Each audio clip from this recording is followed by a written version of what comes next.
breaking chains in the days after the dinner that silenced Richard Beaumont.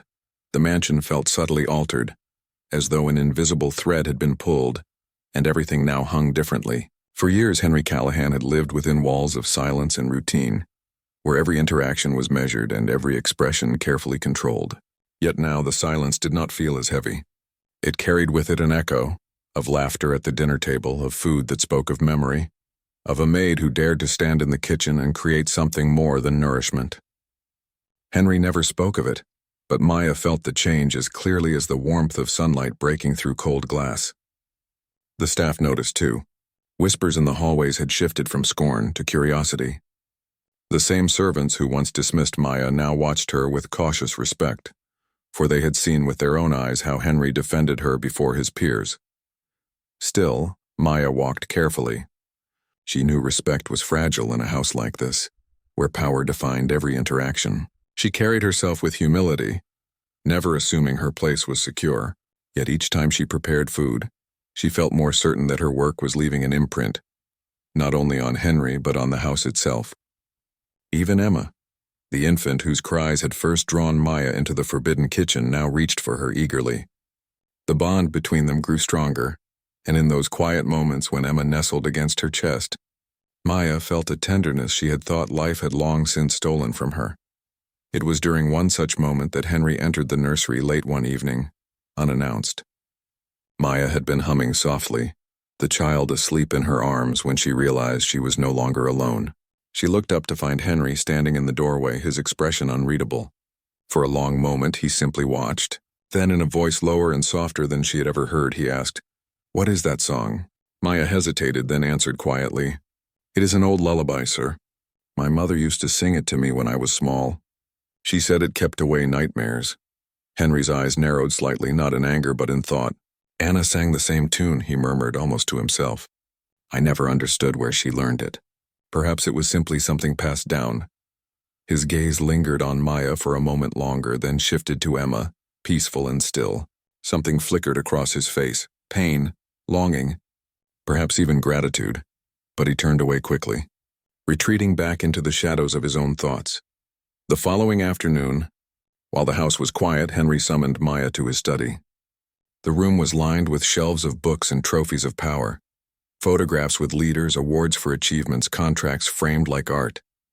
He sat behind his massive desk, his posture rigid, his eyes cool. Maya stood before him, nervous but steady, her hands clasped in front of her. He regarded her in silence for a long while, as though weighing every word he might speak. Finally he leaned forward. "Tell me," he said, "what is it you want from all this?" Maya frowned, slightly unsure. "I don't understand, sir." "You cook with skill. You calm my child as though she were your own. You stand in this house, and though others look at you as a maid, you carry yourself with something different. So tell me, what is it you want? Money? Security? A name for yourself?" Maya's throat tightened. For a moment she considered answering simply, giving him the words she thought he wanted to hear. But then she remembered her mother's advice. Speak with honesty, even if your voice trembles. So she drew a breath and spoke. "What I want, sir, is not charity or wealth. What I want is to honor where I came from. My mother raised me with nothing but her strength and her recipes. She taught me that food could give dignity even when the world tried to strip it away. My dream has always been to open a small place of my own. A restaurant, perhaps, or even just a kitchen where people could sit and feel cared for. Not because it would make me rich, but because it would make me proud. But life." Her voice cracked slightly and she steadied it. "Life gave me other duties. I became the one who had to care for my family, to pay for my mother's medicine, to help my brother stay in school. That is why I am here, not for glory, for survival." Henry's expression did not change, but his silence grew heavier, as though her words carried more weight than he expected. Maya lowered her gaze. "I know what I am to you, sir. A maid, a servant, someone replaceable. But when I cook, when I feed, I feel like I am giving more than service. I am giving what my mother gave to me, hope." For a long time the room was silent. Henry leaned back in his chair, his eyes fixed on her with a gaze sharp enough to cut stone. But beneath it was something else, something searching. He finally spoke, his tone quieter than before. "You speak as though food is more than food." "It is, sir." Maya said softly. It is memory. It is comfort. It is a way of saying you matter without words. Henry's jaw tightened and he turned his eyes to the window. He did not speak again, but when Maya was dismissed, she knew something had shifted. For the first time, she had spoken her truth aloud, and instead of punishment, she had been heard. That evening, Henry made a decision that surprised even himself. He announced that he would host a charity dinner, something he had not done since Anna's death. It was not business, not profit, but a gathering to raise funds for a children's hospital. The staff buzzed with shock, for Henry Callahan was not known for charity. Yet the preparations began, and at the center of it all was Maya, tasked with preparing the meal that would feed not only the wealthy, but also the cause of hope. When the night of the charity dinner arrived, the mansion glowed with light. Guests filled the hall with voices of admiration, expecting a show of power as always. But as the dishes were served, they were greeted not by extravagance but by heart. Each plate carried warmth, each flavor whispered of care. And when Henry himself stood and spoke of the purpose of the evening, his voice carried a weight that startled many. He spoke not as the ruthless financier, but as a man who understood loss, and who now chose to honor life. The highlight of the evening came when Maya stepped briefly into the dining room to assist with the final course. She had not expected attention, but whispers filled the room. "That's her," someone said. "The woman who made Callahan smile." A journalist in attendance even wrote the next day, "She is the woman who made the billionaire cry through nothing more than a dish cooked with love." For Maya, the words were overwhelming. She never sought recognition, but she could not deny the power of what had happened. For Henry, it was even more profound. That night, after the last guest had left and the house was quiet again, he stood in the kitchen doorway as Maya cleaned. His voice was steady but softer than she had ever heard. "Tonight," he said, "you did more than cook. You reminded me that this house is still alive." Maya looked up, her eyes wide, her heart trembling. For the first time, she allowed herself to see Henry not as a tyrant, but as a man fighting shadows he could not defeat alone. And for the first time, Henry allowed himself to see Maya not as a servant, but as someone who carried something priceless, an unbreakable spirit that even grief could not silence. The taste of truth. The days following the dinner unfolded with a strange new rhythm inside the Callahan mansion. For years, the house had felt more like a monument than a home. Its marble floors gleamed, its chandeliers dazzled, but its silence pressed down on everyone who walked its halls. Now, however, something subtle had changed. The staff whispered less and watched more. The baby Emma cried less often when Maya was near. And Henry Callahan, a man known for keeping his emotions buried under layers of steel, found himself haunted by a truth he could not escape. Each time he stepped into the kitchen, he half expected to see his late wife standing there, humming softly as she stirred a pot, the scent of comfort filling the air. Instead, he saw Maya, humble, quiet, careful in every movement, and the resemblance was not in her face or voice, but in the way her food carried warmth where there should have been none. Henry despised the vulnerability it awoke in him. To the world outside, he was a fortress of control, but in private, when he tasted Maya's dishes or watched the way Emma nestled calmly against her shoulder, cracks appeared in that fortress. He remembered Anna's words more clearly than ever. "One day, Henry, you'll learn that not everything can be controlled by power. Some things can only be touched by love." At the time, he had dismissed it as sentimental nonsense. Now it came back to him like a whisper he could not silence. Maya, on her part, moved carefully through her days. She understood the delicate balance she was treading. Though Henry had not dismissed her after the dinner, his silence was not approval. It was a warning. She could sense the conflict within him, a storm he would never admit aloud. Yet she also saw the way Emma's little hands reached for him more often when Maya was nearby, as if the baby felt that the presence of the maid somehow softened her father's sharp edges. Maya did not dare to believe she was changing anything in this house. She told herself she was simply doing her duty. But in the quiet of her attic room at night, she sometimes wondered if perhaps her mother had been right all along. Perhaps food and love could pierce even the hardest of hearts. The turning point came on a night when Henry hosted another gathering, though smaller than the business dinner. This time it was a social affair, with a handful of wealthy acquaintances and their families. The atmosphere was lighter, filled with polished laughter and the clinking of crystal glasses. Maya worked tirelessly in the kitchen, ensuring that every dish carried not just flavor but care. She had learned that Henry's acquaintances expected extravagance, but she chose instead to prepare meals that carried memory. Slow-roasted meats seasoned with herbs her mother had taught her to use, vegetables prepared in ways that reminded her of her childhood suppers. She believed, perhaps foolishly, that sincerity could shine through even in a room filled with arrogance. As the evening progressed, one of Henry's rivals, a sharp-tongued man named Richard Beaumont, made a cruel remark. Maya had stepped briefly into the dining room to refill a tray of glasses when Beaumont's gaze landed on her. With a smirk, he leaned toward the others and said just loudly enough for the table to hear, "I must say, Callahan, I didn't expect to see one of your maids parading around as though she were part of the decor. Tell me, is she the cook now too? Or do you simply enjoy shocking us by mixing charity with service?" Laughter rippled around the table, brittle and sharp. Maya froze, the tray trembling in her hands. Her face burned, humiliation washing over her like fire. She lowered her eyes, ready to retreat, but before she could move, Henry's voice cut through the laughter, low and fierce. "Enough!" The room fell silent. Beaumont blinked in surprise, clearly not expecting resistance. Henry's eyes were fixed on him, cold and unyielding. "You sit at my table, you eat food prepared under my roof, and you dare insult the hands that made it?"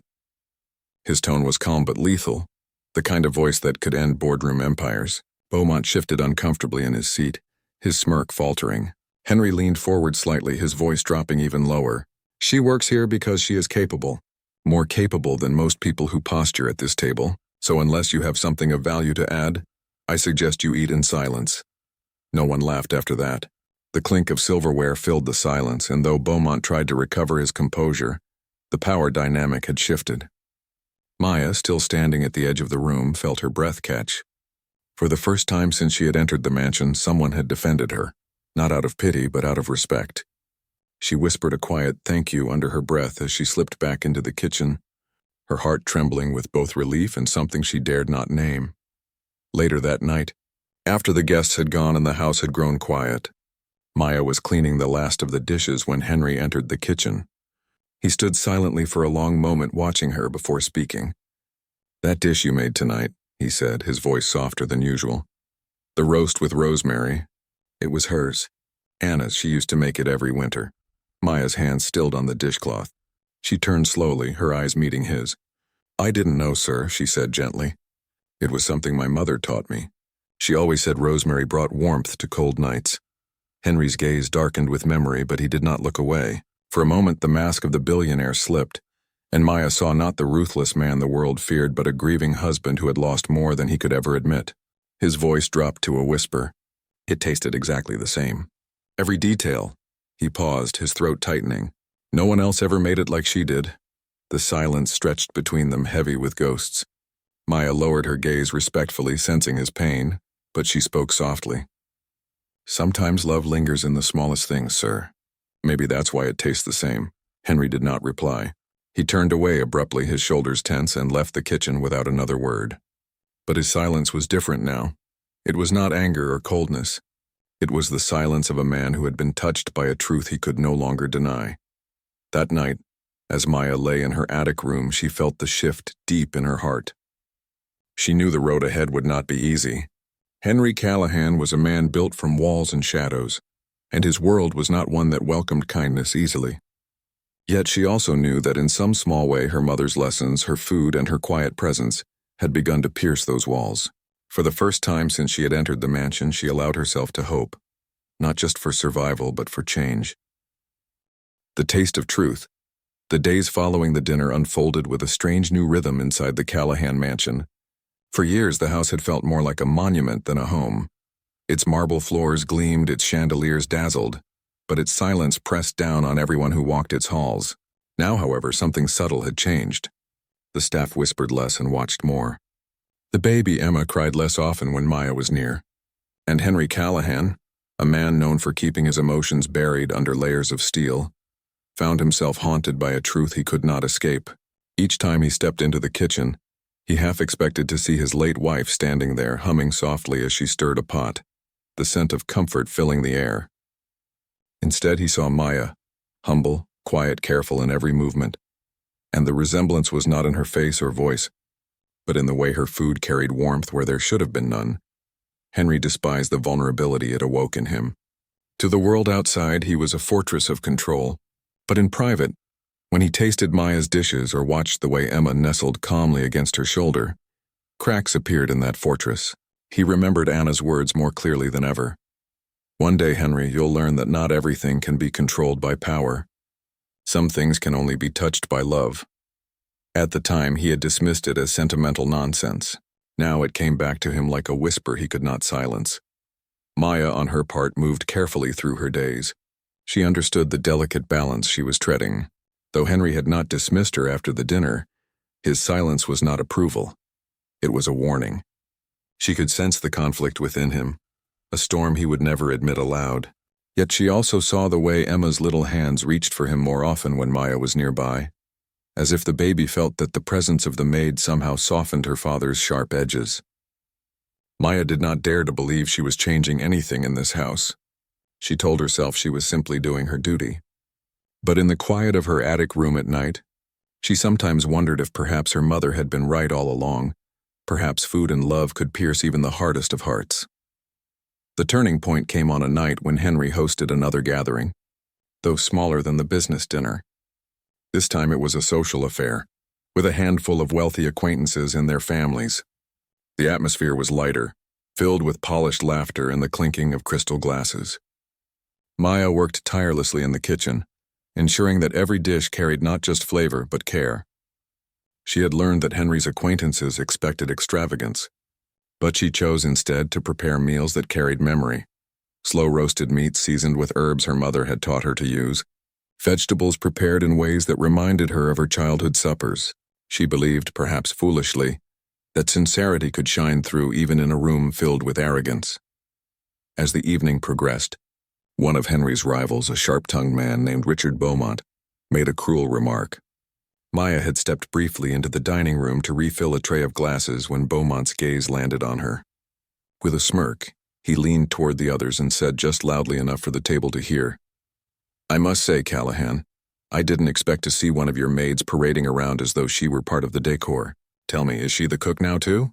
Or do you simply enjoy shocking us by mixing charity with service?" Laughter rippled around the table, brittle and sharp. Maya froze, the tray trembling in her hands. Her face burned, humiliation washing over her like fire. She lowered her eyes, ready to retreat, but before she could move, Henry's voice cut through the laughter, low and fierce. "Enough!" The room fell silent. Beaumont blinked in surprise, clearly not expecting resistance. Henry's eyes were fixed on him, cold and unyielding. "You sit at my table, you eat food prepared under my roof, and you dare insult the hands that made it?" His tone was calm but lethal, the kind of voice that could end boardroom empires. Beaumont shifted uncomfortably in his seat, his smirk faltering. Henry leaned forward slightly, his voice dropping even lower. "She works here because she is capable.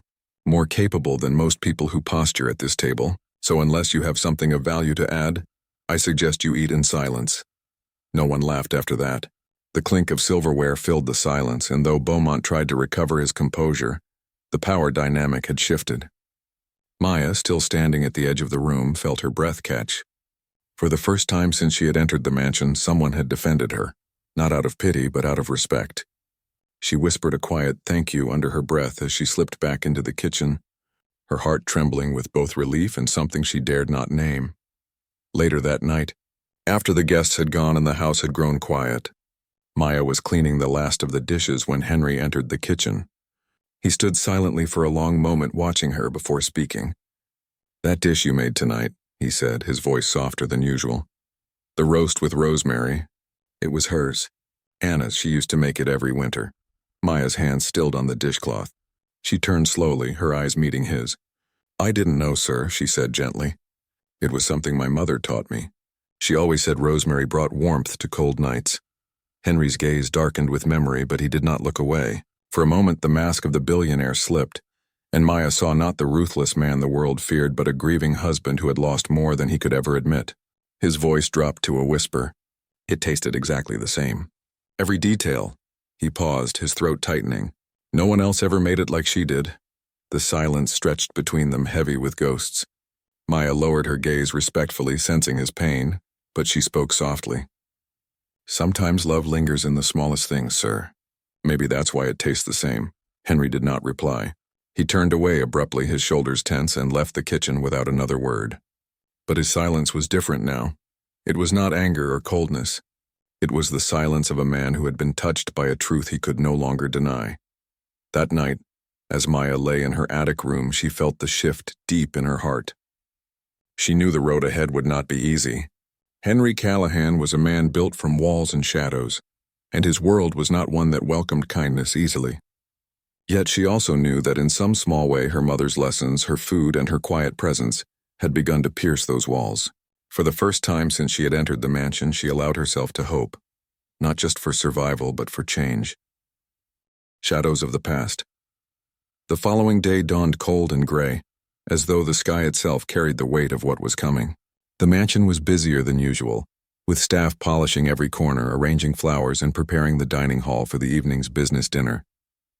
The long oak table gleamed under the light of the chandeliers, and rows of crystal glasses caught the pale morning sun. The men Henry Callahan had invited were not ordinary guests. They were investors, politicians, and business magnates, men who could raise or destroy an empire with a signature, men who measured respect not by kindness, but by power and control. Henry's reputation among them was formidable, and for years he had built that reputation on being unshakable, calculated, and untouchable. Yet even as the preparations unfolded, Henry himself could not focus.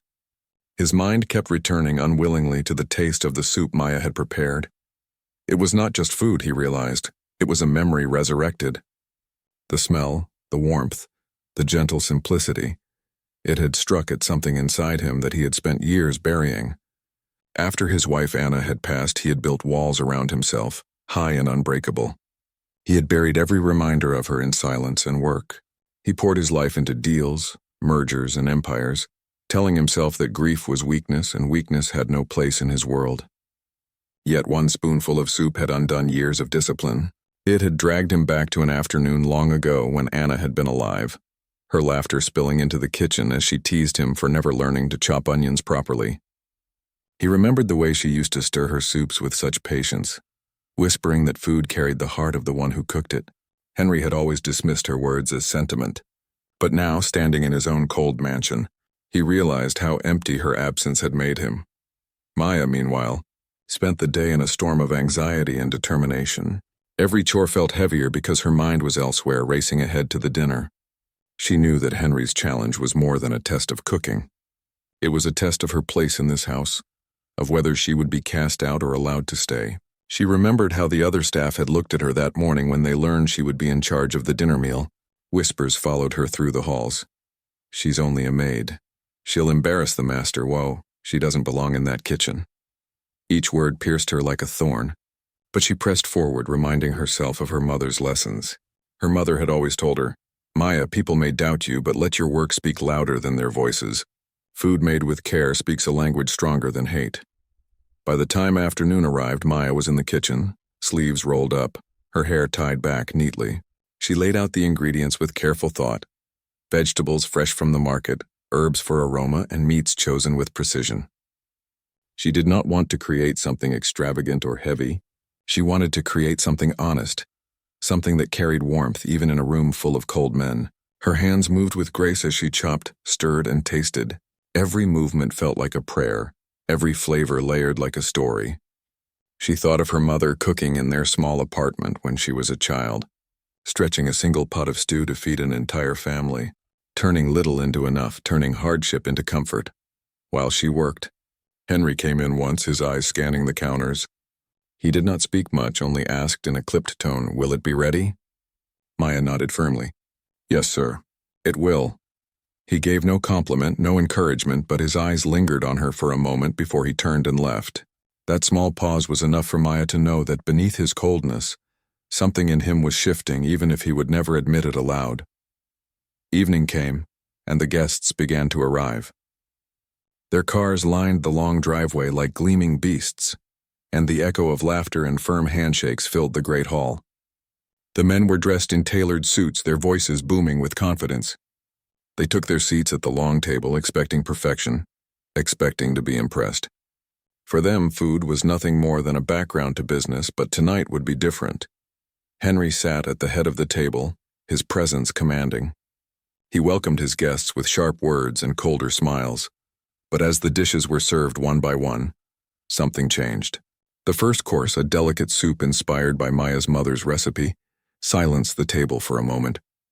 The men took cautious sips and then another. Their brows raised in surprise, their voices softened. One of them remarked, This is remarkable. Not the usual kind of showpiece meal, but something deeper." Another nodded, saying, "There's comfort in it, like it carries a story." Henry listened quietly, his jaw tight but his eyes flicked toward Maya, who stood at the edge of the room, waiting nervously for any sign of judgment. The meal continued with dishes that balanced elegance and heart. Maya poured herself into every plate, and with each bite, the cold businesslike atmosphere of the dinner seemed to warm. The men laughed more freely, the conversation softened, and even Henry himself seemed less like the ruthless businessman and more like the man he once had been years ago. Yet despite the praise, Maya kept her head bowed, humility guiding her steps. She knew one mistake could shatter it all. As the evening drew to a close, one of the guests leaned toward Henry with a smirk. "You've outdone yourself, Callahan. I didn't think you had a sentimental side, but this meal, it speaks of something human. Perhaps there's more to you than the cold wolf of Wall Street." The table erupted in laughter, but Henry did not join.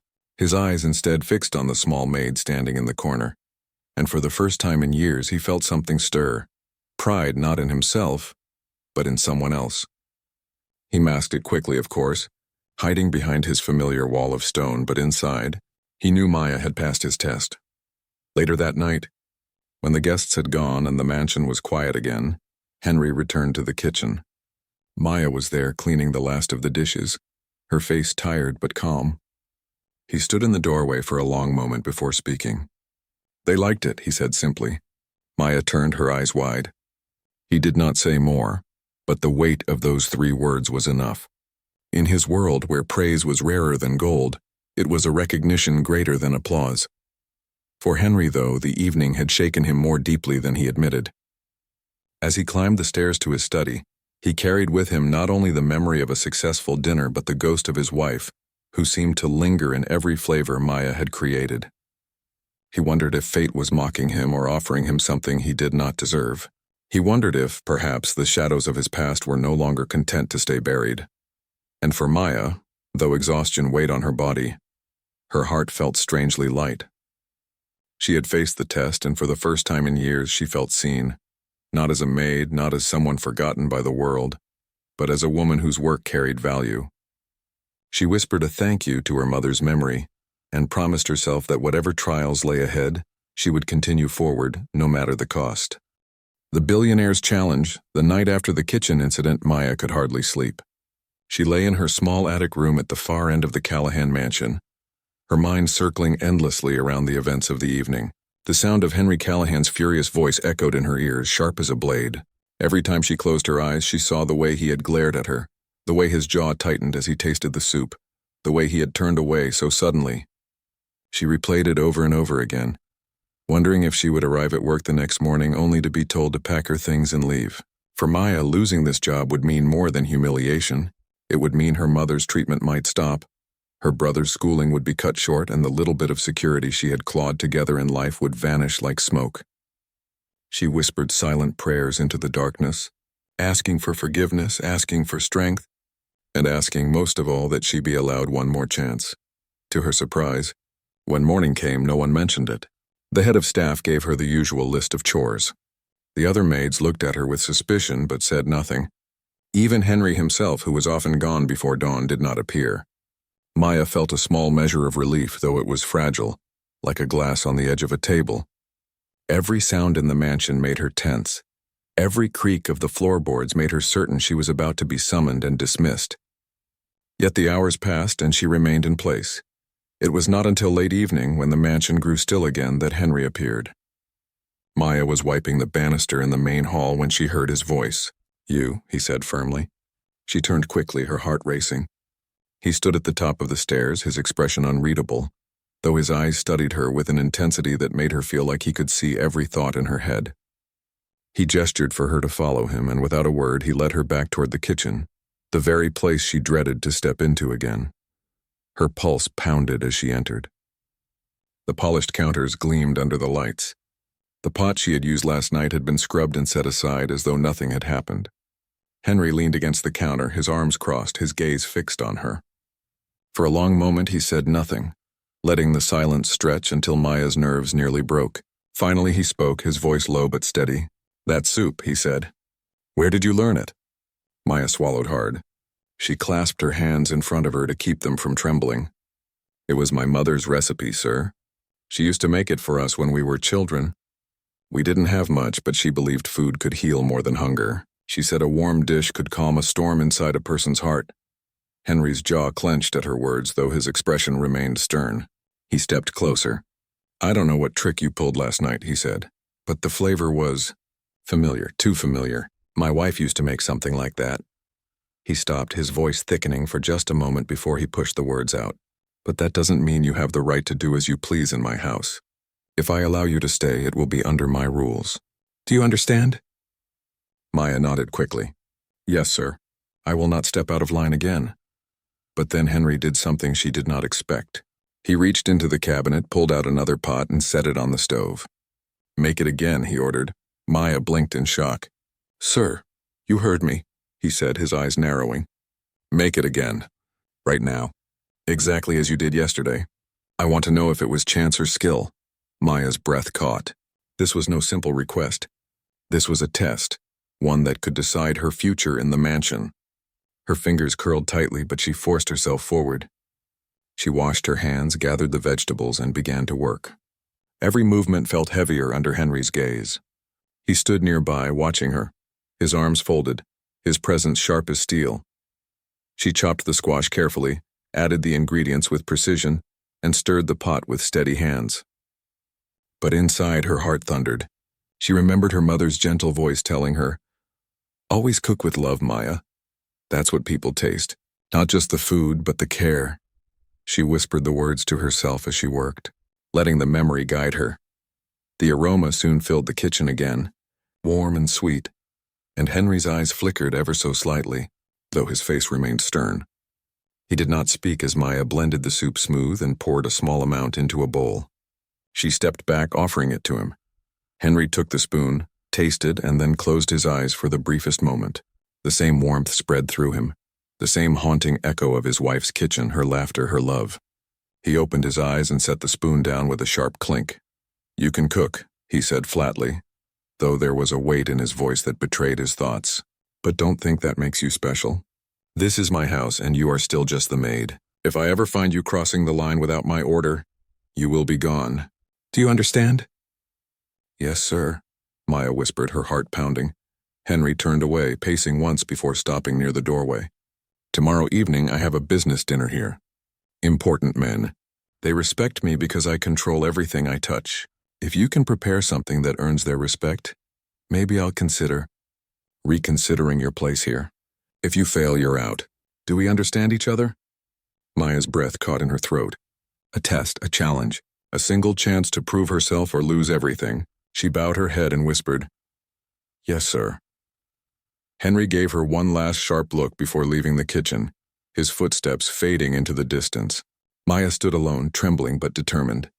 She knew this was no longer just about survival. This was about dignity, about proving that even someone like her, a maid with nothing but her mother's recipes and her own determination, could stand in a billionaire's house and be seen not just as a servant, but as someone of worth. That night, as she prepared for the coming test, Maya felt a strange spark ignite in her chest. She was terrified, yes, but she also felt something else. Hope. The forbidden kitchen. Maya Williams had been working at the Callahan mansion for only 3 weeks, but already she felt the weight of the walls pressing down on her. The marble floors were polished like mirrors. The chandeliers sparkled like stars, and the silence was so heavy it made her heart race whenever she dared to breathe too loudly. This was not a home, she thought. It was a fortress. She had taken the job because she needed it badly. Her mother's medical bills had been piling up. Her younger brother was struggling to pay tuition. The paycheck from Mr. Henry Callahan, one of the richest men in the city, could keep them afloat. But every day came with fear. One mistake, one misstep, and she could lose it all. Maya knew the rules well. Clean the rooms. Keep the laundry perfect. Never touch the baby unless asked. And under no circumstance was she to enter the kitchen. The Callahan kitchen was not just any kitchen. It was lined with Italian stone, stainless steel appliances, and glass cabinets filled with crystal dishes. A professional chef was supposed to handle everything food-related, though the chef rarely appeared because Mr. Callahan often ate at his office or ordered in. Still, the rule was clear. Staff were forbidden from cooking in the house. That morning had been like any other. Maya polished the silver handles, dusted the hallways, and folded fresh linens. The baby, Emma Callahan, had been quiet most of the day, but as evening approached, the silence shattered. The cries started soft at first, then grew into desperate wails that echoed through the vast mansion. Maya paused with a stack of towels in her arms. She froze, her heart tugging in two directions. She was not supposed to go near the baby unless called, but no one else was there. The nanny had left early. Mr. Callahan was still at work. The infant's voice cut deeper, raw and pained. Maya's chest tightened. She dropped the towels onto a chair and hurried toward the nursery. Emma lay in her crib, her tiny fists clenched, her face red from crying. The bottle on the nearby table sat half full, the formula inside already cold. Maya bit her lip. "Oh, sweet girl," she whispered, scooping Emma gently into her arms. "You're so hungry, aren't you?" She tried offering the bottle, but Emma pushed it away with a sharp cry. She wouldn't take it. Her little body trembled, her hiccuped sobs echoing in Maya's ears. Maya's hands shook. What should she do? She rocked her gently, humming a tune her mother used to sing to her, but the baby still cried, turning her face into Maya's shoulder. Maya's stomach knotted. She remembered how her mother used to soothe her younger brother when he was small. Babies need warmth, her mother had said. A little food with love in it. Her eyes drifted toward the hallway that led to the forbidden kitchen. No, she whispered to herself. I don't even think about it. But Emma's cries grew louder, almost desperate. It broke something inside Maya. She couldn't bear it. Holding the baby close, she walked toward the kitchen door. Her pulse raced as she turned the handle. The kitchen smelled faintly of metal and soap. Too clean, too cold. Maya set Emma in her bassinet near the doorway so she could still see her. She washed her hands quickly, then scanned the counters. There were fresh vegetables on the side, delivered earlier, left untouched. Squash, carrots, onions, she thought fast. Her mother's recipe, gentle, simple, nourishing. Maya picked up the butternut squash. She peeled, chopped, and placed it into a pot with water. She added a pinch of salt, just enough for flavor, and stirred softly. The flame flickered under the pot, warm and steady. As the soup simmered, she added breast milk she had saved earlier for emergencies. The very milk Mrs. Callahan had left in the freezer before she passed away. The nurse had once told Maya it could be used if needed. Carefully, she blended it with the squash until it was smooth. The aroma began to rise. Warm, sweet, earthy. Maya inhaled. It smelled like comfort, like home. Emma's cries slowly softened as the scent drifted through the room. Maya lifted the baby and bounced her gently, whispering, "Just a little longer, sweetheart. It's almost ready." She poured the soup into a small bowl, letting it cool. With a tiny spoon, she offered the first taste to Emma. The baby opened her mouth, swallowed, and stopped crying. Relief flooded Maya. Tears pricked her eyes as she whispered, "There you go, baby girl. That's it. Eat and rest." Emma took another spoonful, calmer now, her little eyes fluttering with peace. But the moment of quiet was shattered. "What the hell is going on in my kitchen?" The voice was sharp, deep, filled with fury. It cracked like a whip. Maya's body went rigid.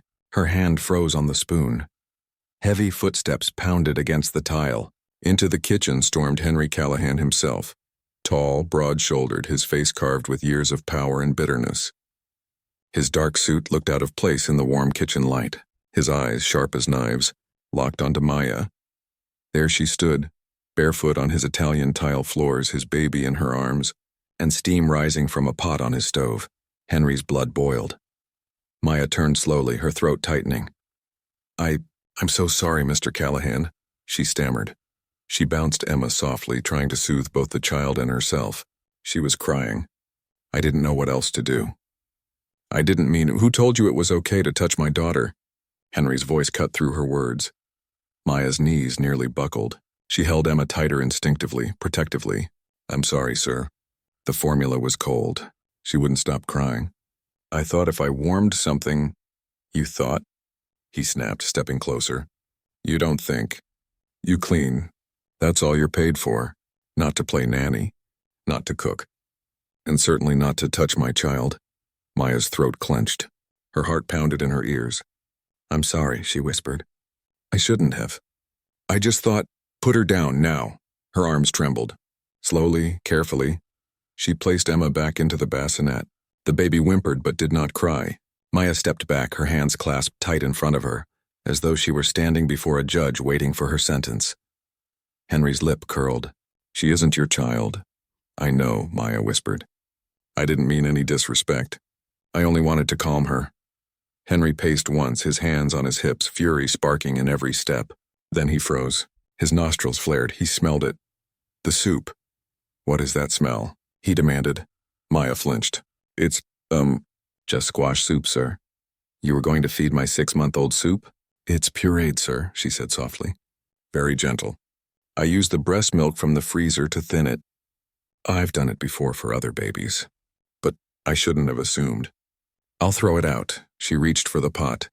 But his voice stopped her cold. Don't. She froze, her hand hovering over the pot.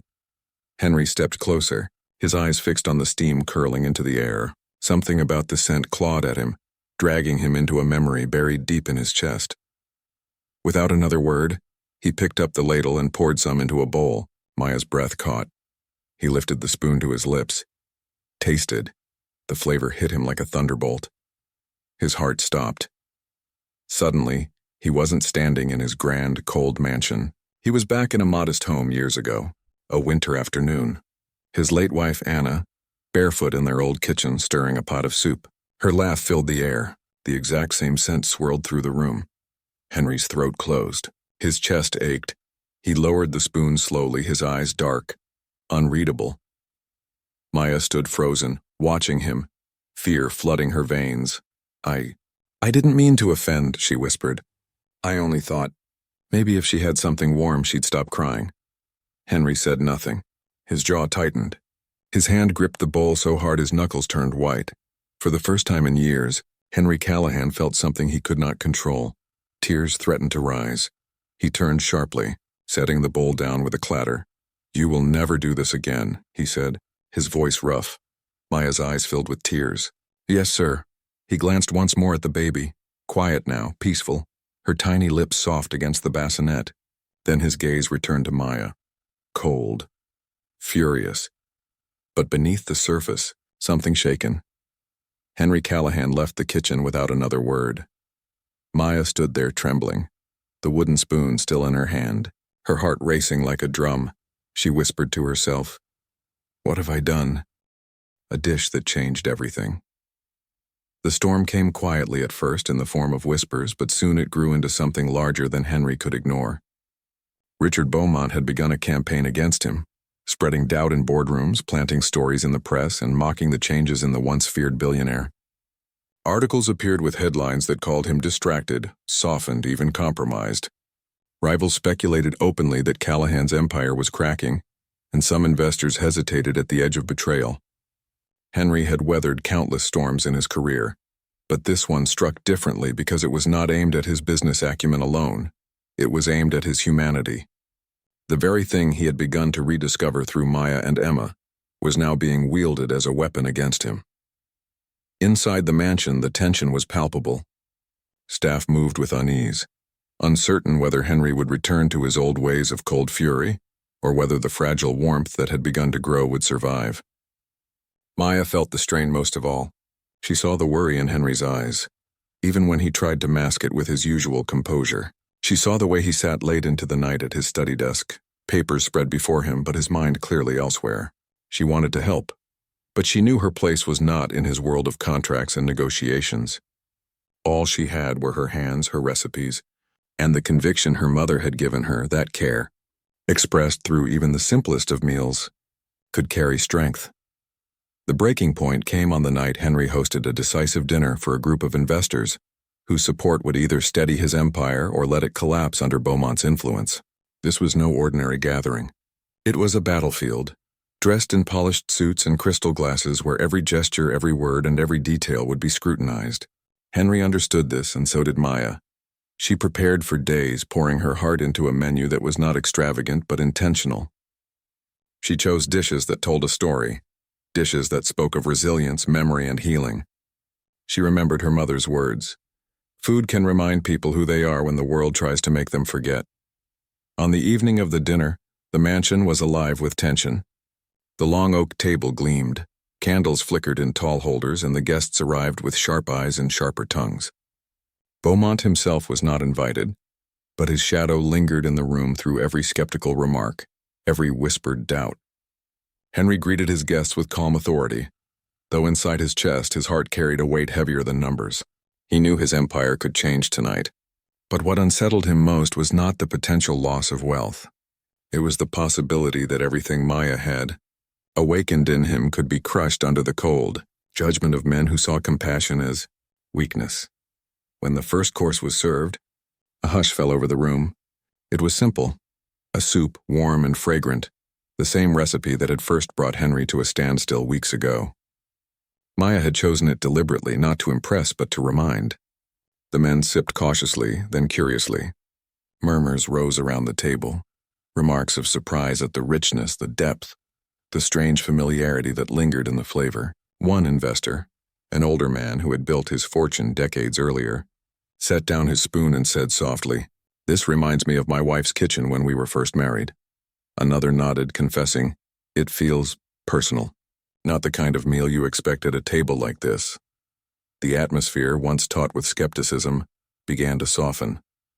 As the courses continued, each dish carried the same message. They were not ostentatious displays of wealth, but carefully crafted stories on plates, roasted meats seasoned with herbs that spoke of home, vegetables prepared with tenderness, desserts that evoked memory rather than indulgence. The investors who had arrived ready to measure Callahan's worth in steel and ice now found themselves leaning back in their chairs, their voices lower, their laughter warmer. They were reminded, in ways they could not fully articulate, of the humanity they often buried under ledgers and deals. At the head of the table, Henry watched it unfold.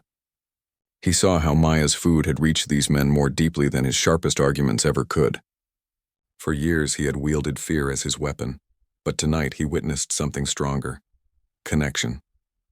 And in that moment he realized that Maya had not weakened him. She had armed him with a truth his rivals could never touch.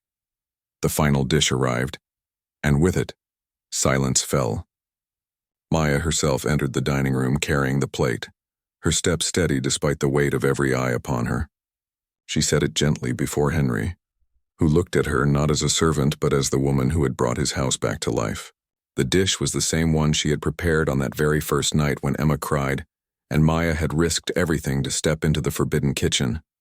Butternut squash soup. Simple, pure, warmed with care. Henry rose to his feet. His guests looked at him expectantly, waiting for the speech they assumed would be about profits, strategies, and market victories. Instead, Henry lifted the spoon, tasted the dish, and allowed silence to linger before he spoke. "Gentlemen," he began, his voice steady but carrying an emotion none of them had ever heard from him before. "For years you have known me as a man of power, of control, of ruthless precision.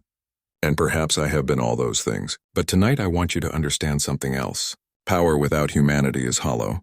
Wealth without meaning is a prison. This dish?" He paused, his gaze flicking briefly to Maya. "This dish reminded me that even in the coldest places, warmth can return. That even when you think you have lost everything, you can still be given back a reason to breathe." The room was utterly still. No one dared interrupt. Henry set down the spoon, his eyes sweeping across the table. "You came here tonight to measure my strength. Let me show you what true strength is. The courage to change, to care, to build not only empires of stone but homes of love. If you believe that is weakness, then so be it. But I tell you now, it is the only wealth that lasts." The investors, hardened men who had long since buried their softer selves, found themselves unable to scoff. Some shifted uncomfortably. Others lowered their gazes, but more than a few nodded slowly, silently acknowledging the truth in his words. In that moment, Henry Callahan secured not just their support for his empire, but something far greater: their respect. When the night ended and the guests departed, Henry returned to the kitchen where Maya was cleaning quietly, He stood in the doorway for a long time, then stepped forward. "You saved me tonight," he said simply. Maya shook her head, her voice steady but humble. "No, sir. You saved yourself. I only reminded you what was already there." Henry studied her for a long moment before speaking again, his words deliberate. "You once told me your dream was to open a place of your own. A kitchen, a restaurant, a place where people could feel cared for. I want to make that happen. Not as charity and not because you are my employee, but because you have earned it. You have given me back my life, Maya. Let me give you the chance to build yours." Tears pricked Maya's eyes, but she lifted her chin with quiet dignity. "If I accept, it will not be as a gift, Mr. Callahan. It will be as a partner. I want to build it with my own hands, my own work. If you stand with me, then yes, I will accept." Henry's lips curved into the faintest of smiles, the first genuine smile he had given in years.